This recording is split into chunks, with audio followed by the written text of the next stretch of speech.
Welcome to Raising the Digital Future with Kalinda Reyna. Hi everyone, and welcome to this edition of Raising the Digital Future. This week we're going to talk about something that is familiar to all of us parents who are working through this pandemic, which is remote school. Many of us are in the position now of having our kids do school from home, either 5 days a week or a couple days a week at least, and so that's changed some of the rules around technology, and that's especially true in our house.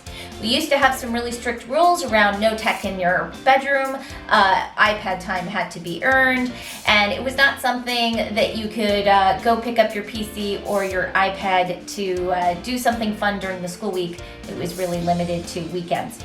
So all of those rules have now changed because we have 3 kids in our home, as well as my husband and I working, and that means that people are taking tech into their bedrooms, and there aren't limits anymore that we can control around how often they're using it or what they're doing with their technology. So what that has meant for us are 3 new things that we've had to put in place. First of all, we have set limits.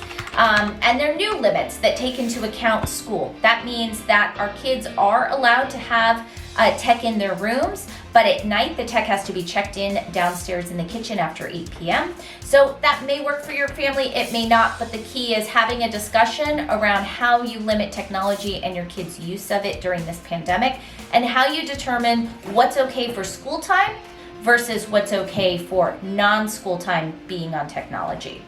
Second, be engaged as a parent. This is one of the toughest ones, I think, for all of us who are struggling to do our work while managing our kids. But one of the things that we have found helpful is doing weekly check-ins as a family on Sunday nights, where we go through everyone's Google Classroom, what's ahead for the week, and even put it in an actual, you remember these old school workday planners where we make our kids write out what they've got on for the week. So that's one way to stay engaged, as well as we require our kids to CC us on any communications with teachers. That's a safety tip for us as well, so we always know what's being said between our kids and other adults, but it also helps us stay engaged and know what's going on. Third and final tip here is talking to your kids about the difference between your school environment and everything else you do in technology.